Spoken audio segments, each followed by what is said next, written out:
Olá, iniciamos mais um programa Em Vista, aprendendo com quem faz. E hoje com para mim, uma alegria, uma satisfação muito grande que nós trazemos aqui nesses estúdios da TV Osasco. Acho que pela primeira vez conseguimos convencer uma das maiores lideranças sindicais, com certeza da região e do Brasil, Jorge Nazareno, meu amigo. É bom realçar e ressaltar que um dos apoiadores principais da TV comunitária aqui da cidade, desde a sua fundação no ano de 2000, o sindicato, o Sindimetal, o Jorginho em especial, um dos grandes apoiadores da TV Osasco que continua até hoje. Jorginho, uma grande alegria recebê-lo aqui na TV Osasco. Os nossos agradecimentos em especial aí nesse início de programa, nossos agradecimentos por acreditar nesse projeto comunitário que, e com satisfação eu te digo, né? Eu acho que você pode fazer essa avaliação, está dando certo a TV. Então, muito obrigado e seja muito bem-vindo aqui aos estúdios da TV Osasco. Obrigado, Paulo, pelo convite e, claro, é evidente que para nós, no Sindicato dos Metalúrgicos e todo o movimento sindical, é importante apoiar iniciativas como essa e a gente fica feliz que ela não só esteja sobrevivendo, mas com as perspectivas de crescimento que ela tem, o que é importante para a comunicação e principalmente para que a comunidade se comunique entre si. Muito bem. Jorginho, nós iniciamos, você que é nosso apoiador, com certeza assiste muitos programas, você sabe que nós sempre iniciamos o Em Vista procurando identificar de onde as pessoas são. Vamos falar um pouco das origens do Jorge, onde o Jorge Nazareno veio, de onde... Você é de onde, Jorginho? Bom, eu nasci em Minas, né, numa cidade no norte de Minas, no Vale do Jequitinhonha, que chama Santo Antônio de Itambé. À época era um distrito da cidade do Cerro, hoje é um município, mas ainda assim é pequeno, são perto de 4.000 habitantes. Mas eu vim para cá com um pouco menos de 2 anos de idade e mais recentemente que eu voltei a ir a Minas com mais frequência, né? Então, mas é um lugar muito agradável e eu tenho muitos parentes lá, muitos amigos e familiares que estão em Minas, nesse local. Tá. E da sua vinda, quando é que começou a sua vida de metalúrgico, né? Até chegar a contar um pouquinho dessa história do início lá da vida de metalúrgico com a liderança inconteste de um dos maiores sindicatos do Brasil, né? Como é que foi essa trajetória sua, Jorginho? Bom, a trajetória, ela teve início, na verdade, nos movimentos sociais, no movimento de bairro, né? na formação através de comunidade de base, através do Partido dos Trabalhadores, já no início dos anos 80. Isso me permitiu ter uma visão mais ampla de sociedade, de sindicalismo, mas isso tudo antecedeu a minha entrada no movimento sindical propriamente dito, que se deu no final dos anos 80, quando eu entrei no Sindicato dos Metalúrgicos, atuando primeiramente com organização de fábrica, para depois incorporar a direção do sindicato. E as empresas, você iniciou o seu trabalho como metalúrgico aqui na região de Osasco. Eu pergunto, porque o nosso programa hoje, Jorginho, ele vai para outras 60 cidades aí do estado de São Paulo, qual eu agradeço, aproveito para agradecer todos os parceiros que recebem o nosso programa das TVs comunitárias e todos os telespectadores de todos os recantos aí do estado de São Paulo, nosso muito obrigado. Então, o nosso programa chega nessas cidades e para você que está assistindo aí, não sabe bem onde é, a nossa região é coladinho de São Paulo, é região oeste, é uma região que é referência, a cidade de Osasco, para você ter uma ideia, telespectador, é o segundo PIB do estado de São Paulo, na frente de muitas outras capitais brasileiras, então uma região de relevância. E o sindicato do Sindimetal, Osasco, ele além de Osasco, ele abrange toda a região. São cidades de mais de 3,5 milhões de habitantes, onde é a atuação do sindicato, não, Jorge? É isso mesmo. Eu iniciei como metalúrgico na Atlas, Metalúrgica Atlas, em São Paulo, ali no Jaguaré, pertinho do Ceasa.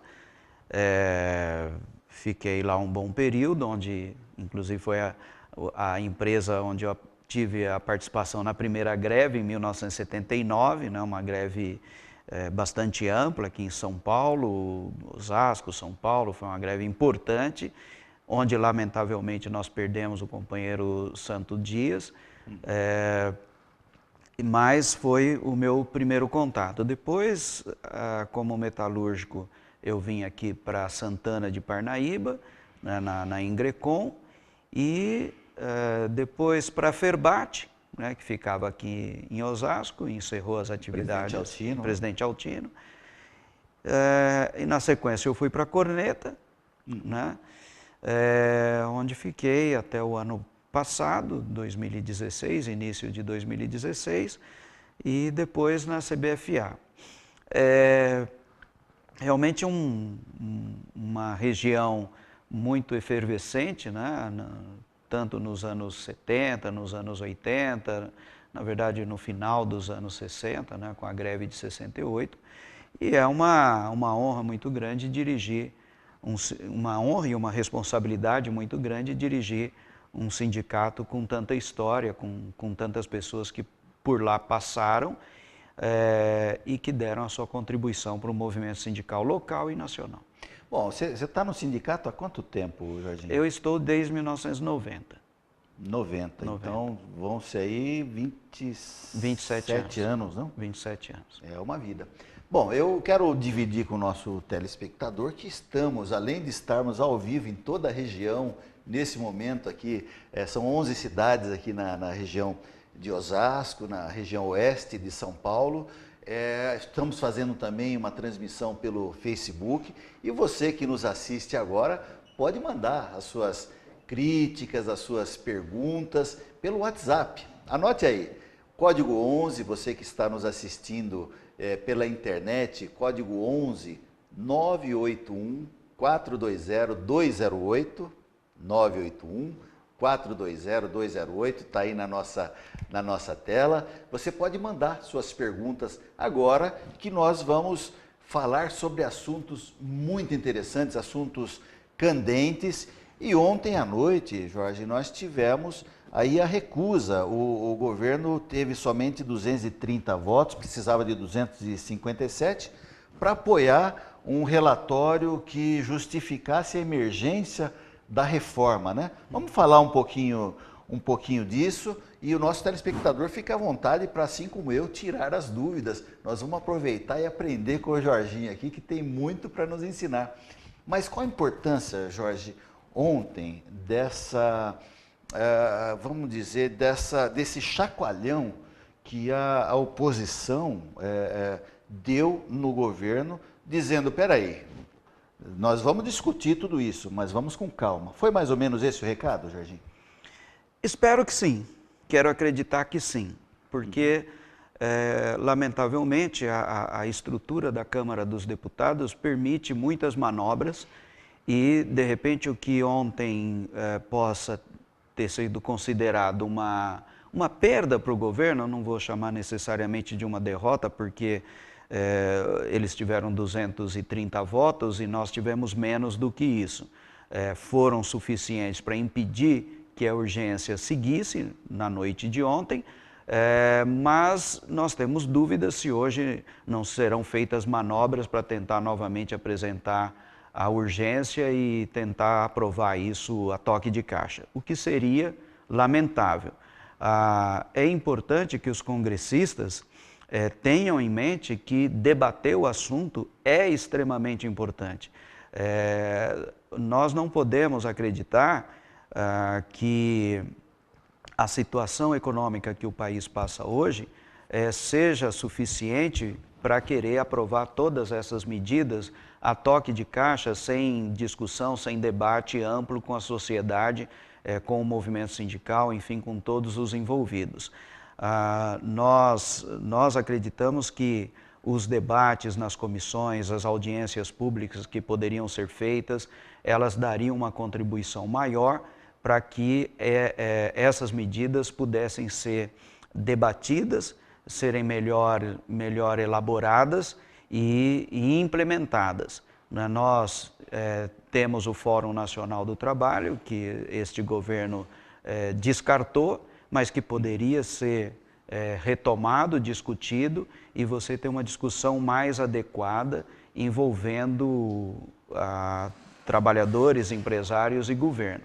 Eu acho que a forma como está sendo conduzida, todo o indicativo é que apenas um lado está tendo influência no relatório dessa reforma, e que pode trazer prejuízos e vai trazer prejuízos enormes aos trabalhadores no momento em que a economia não está bem, mas não pode ser justificativa para medidas como terceirização generalizada, como foi aprovado, porque nós saímos em 2014, no final de 2014, com um pouco mais ou um pouco menos de 5% de desemprego. E nós não tínhamos essas medidas que fossem ferramentas para a geração de mais emprego. Ou seja, o país pode gerar emprego com crescimento sem necessariamente tomar medidas como essa, que são precarizantes, que vão precarizar as relações de trabalho e o trabalho propriamente dito. Jorge, quando você fala que o governo poderia retomar esse fórum de discussões com a sociedade, eu compreendo muito bem, e eu acho que você está se referindo, inclusive, ao próprio conselhão, que você participou, inclusive. Tem o nosso sindicato aqui, o Sindicato de Metalúrgicos de Osasco, uma relevância tão grande no país que você, como representante aqui da região, participou do conselhão ali, onde se discutia com os empresários, sindicalistas, a sociedade de uma maneira geral, falava e levava aí seus pleitos e colocava, no mínimo era ouvida. Você acha que esse governo, você até sinalizou nesse sentido, mas você acha que esse governo, de alguma maneira, está diminuindo as nossas vozes, as vozes da sociedade na interlocução com os parlamentares? Bom, com certeza sim, porque o Conselho continua existindo. Nós fizemos parte, ele não tem necessariamente o mesmo formato que teve durante o governo Lula e o governo da presidenta Dilma, mas ele continua existindo. Agora, as demandas que estão sendo colocadas por Conselhão não são essas, são outras demandas, e ao mesmo tempo não estão sendo utilizadas ferramentas ou espaços que nós já tínhamos em funcionamento. Nós tínhamos tanto o Fórum Nacional do Trabalho, que poderia discutir, retomar esse debate sobre reformas trabalhistas, ninguém é contrário a discutir, mas não podemos ter uma visão unilateral. E o mesmo vale para a própria reforma da Previdência. Nós vínhamos numa discussão entre empresários, governo e trabalhadores através de um Fórum Nacional da Previdência, que vinha ocorrendo, que permitiu, inclusive, que medidas como a Fórmula 85-95 fosse implementada. Claro, sob pressão dos trabalhadores, tudo, mas ocorreu uma medida que a gente julga que estava adequada, né? Que poderia ser um caminho mais lento, mais sustentável para você atingir outras situações para a Previdência que pudesse torná-la mais sustentável. Uhum. Essa coisa existe mesmo, Jorginho, sendo bem o nosso linguajar aqui, o linguajar de muita gente que não tem aí toda essa vamos dizer assim, esse conhecimento jurídico, tem muita informação jurídica, muita gente não está entendendo isso, mas no linguajar mais simples, existe mesmo esse rombo da Previdência? Bom, esse é um tema bastante latente, é uma discussão muito forte que existe.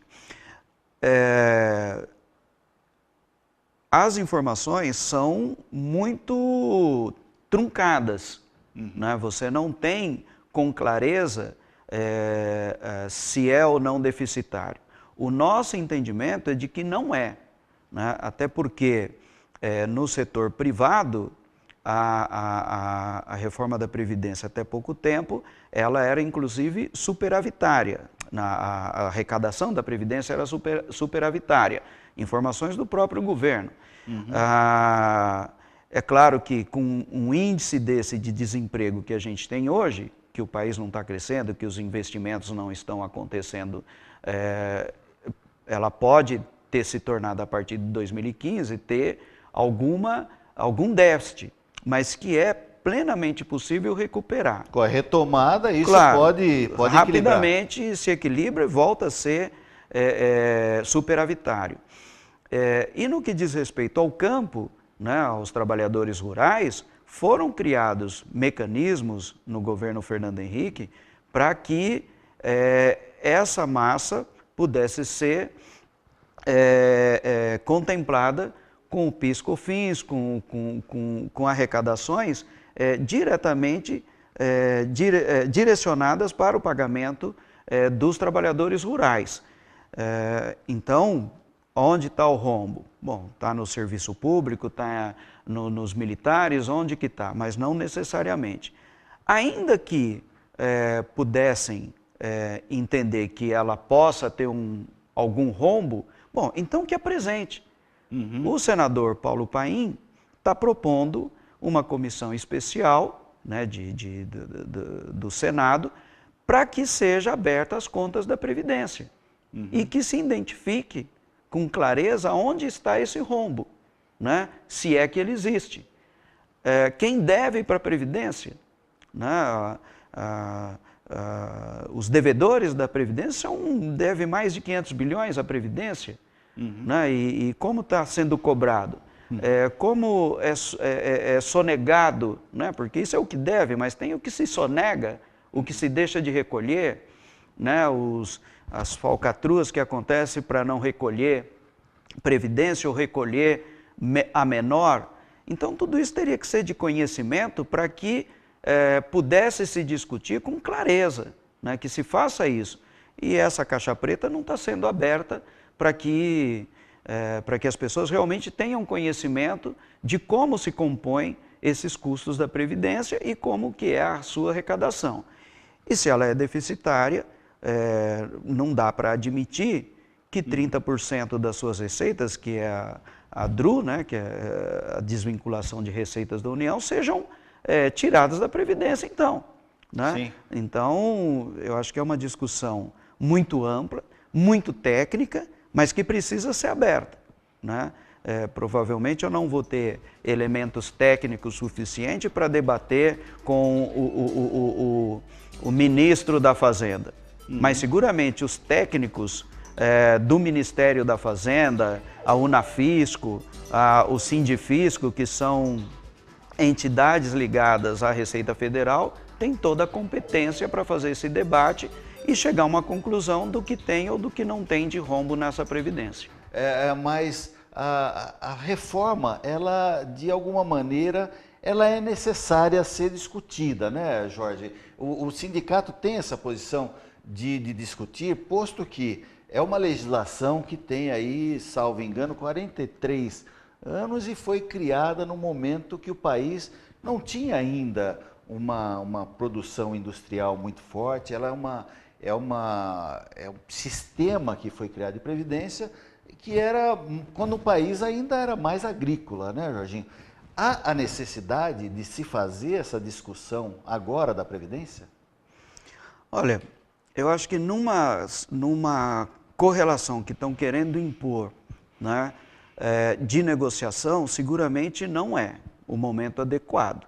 Eu acho que precisa retomar os debates nos fóruns adequados para pensar com mais calma e mais responsabilidade. A reforma da Previdência, ou mesmo a reforma trabalhista, não pode ser um instrumento na mão de quem derrubou a Dilma para se colocar no governo e tomar medidas que são dos seus interesses e não necessariamente dos interesses da maioria da população. Não dá para imaginar que o presidente da República venha a público dizer que quem ganha mais do que um salário mínimo é rico, porque esse é o entendimento que ele está dando ao dizer que 63% dos aposentados e pensionistas são as pessoas que ganham até um salário mínimo ou que ganham um salário mínimo. Então isso é o mesmo que dizer que você ou qualquer outra pessoa que ganha mais do que um salário mínimo é rico. Isso não é verdade. E nem tampouco dá para dizer que quem ganha 3, 4 salários mínimos possa ser considerado classe média. Porque nós estamos falando de pessoas que vão ganhar um pouco mais de 3 mil reais e dizer que a pessoa é classe média ou é rico, então. Né? A pessoa que rala para pagar uma faculdade de 700 reais ou de 500 reais do filho, que sobra 300 para fazer a compra da casa, 200 para pagar aluguel, não tem menos de 500 ou 1.000 reais um aluguel. E aí você está falando para essa pessoa que ele é rico?